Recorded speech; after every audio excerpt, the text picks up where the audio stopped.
Friends, இன்னைக்கு நம்ம இசை கிச்சன்ல ரவா கேக் எப்படி செய்யலாம்னு பார்க்கலாம். ஈஸியா எப்படி செய்யலாம்னு பார்க்கலாம் வாங்க. இப்போ 1 கப் ரவை எடுத்திருக்கிறேன். இந்த கப்புக்கு 1 கப் ரவை எடுத்திருக்கேன். அதுக்கு 3/4 கப் சீனி எடுத்திருக்கிறேன். 2 ஏலக்காய், 2 கிராம்பு, 3/4 கப் பால் எடுத்திருக்கிறேன். இந்த ஸ்பூனுக்கு 3/4 spoon baking powder, 1/4 spoon baking soda, 1/4 litre sunflower oil எடுத்திருக்கிறேன். இப்போ எப்படி செய்யலாம்னு பார்க்கலாம். இப்போ ஏலக்காவையும் இந்த 2 கிராம்பு, 2 ஏலக்காய், ரவையும் ஒரு சுத்தி எடுத்துட்டு வந்துக்கிறேன். அதுக்கப்புறம் இதெல்லாம் போட்டு அரைச்சிக்கலாம். இதுல இப்போ 2 கிராம்பு, 2 ஏலக்காயும் போட்டு ஒரு சுத்தி எடுத்துட்டு வந்துட்டேன். இதுல 3/4 கப் சீனி போட்டுருக்கேன். உங்களுக்கு எவ்வளவு இனிப்பு தேவையோ அவ்வளவு போட்டுக்கோங்க. நான் 3/4 கப் போடுறேன். இதுல 3/4 கப் பால் ஊத்துறேன். நீங்க 1/2 கப் ஊத்திட்டு 1/4 கப் தண்ணி கூட ஊத்திடலாம். நான் பால் மட்டும் ஊத்துறேன்.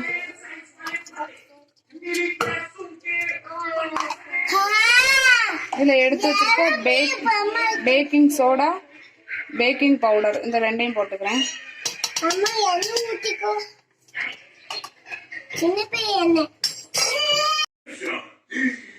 இப்போ 1/2 கப் சன்ஃபிளவர் ஆயில் ஊத்திக்கிறேன். இதுல பட்டர் கூட சேர்த்துக்கலாம். நான் ஆயில் ஊத்துறேன். இப்போ இதை அரைச்சி எடுத்துட்டு வந்துடுறேன். இதை அரைச்சி எடுத்தாச்சு. ஒரு 10 நிமிஷம் ஊற வச்சிடலாம். அதுக்கப்புறம் கொஞ்சம் பார்க்கலாம்.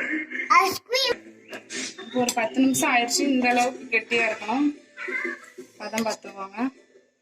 இதுல வந்து நான் 2 ஸ்பூன் டூட்டி ஃப்ரூட்டி எடுத்திருக்கேன். இதுல கொஞ்சமா மைதா மாவு போட்டு கிண்டி வச்சிருக்கேன். இது வந்து அடியில தங்காம இருக்கிறதுக்காக அதையும் போட்டு கிண்டிக்கிறேன்.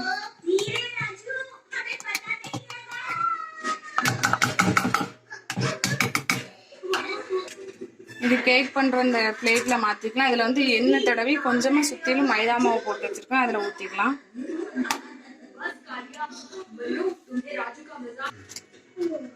இப்போ இதுல தட்டுல ஊத்தியாச்சு.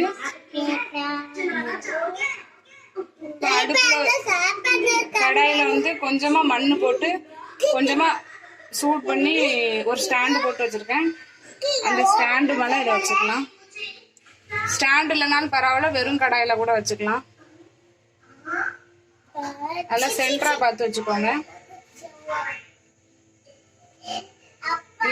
இது வேகிறதுக்கு ஒரு 30 நிமிஷம் ஆகும். 30 நிமிஷம் கழிச்சு பார்க்கலாம். மூடி போட்டு மூடி வச்சுக்கலாம். இப்போ இந்த மாதிரி ஒரு மூடி போட்டு மூடி வச்சுக்கலாம். மூடி வச்சுட்டு இது ஏர் போகாம ஒரு பேப்பர் வச்சு மூடிக்கலாம். இப்போ கேக்கு வெந்துருச்சான்னு பார்ப்போம். நான் இந்த மூடியில வந்து இதுல லைட்டா ஓட்டை இருந்தது, அதனால லைட்டா பேப்பர் சுத்தி வச்சிருக்கிறேன். இது மாதிரி ஒரு குச்சி எடுத்துக்கோங்க.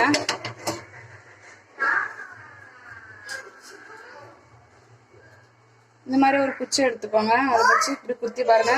இப்படி ஒட்டாம வந்துருச்சுன்னா வெந்துருச்சுன்னு அர்த்தம். எனக்கு 35 நிமிஷம் ஆயிருக்கு. இப்போ அடுப்பு ஆஃப் பண்ணிடலாம். அடுப்பு ஆஃப் பண்ணிட்டு கேக்கு கொஞ்சம் ஆறட்டும். ஆறுனதுக்கு அப்புறம் பிளேட்ல மாத்திடலாம். இப்போ கேக்கை எடுத்துடலாம். எடுக்கும்போது இப்படி லைட்டா ஓரத்துல வந்து கத்தி வச்சு இப்படி எடுத்து விட்டுக்கோங்க. நல்லா ஆறிடுச்சுன்னா அதுவே வந்துடும். இப்போ பிளேட்ல இன்னொரு பிளேட்ல திருப்பி போட்டுக்கலாம்.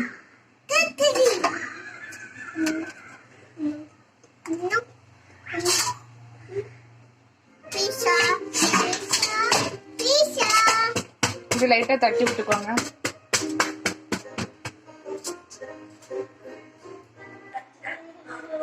இப்போ சுவையான ரவா கேக் ரெடி ஆயிடுச்சு. இது வந்து 30ல இருந்து 35 நிமிஷம் ஆச்சு எனக்கு. இந்த வீடியோ உங்களுக்கு பிடிச்சிருந்ததுன்னா லைக் பண்ணுங்க, ஷேர் பண்ணுங்க, கமெண்ட் பண்ணுங்க. மறக்காம சப்ஸ்கிரைப் பண்ணிருங்க.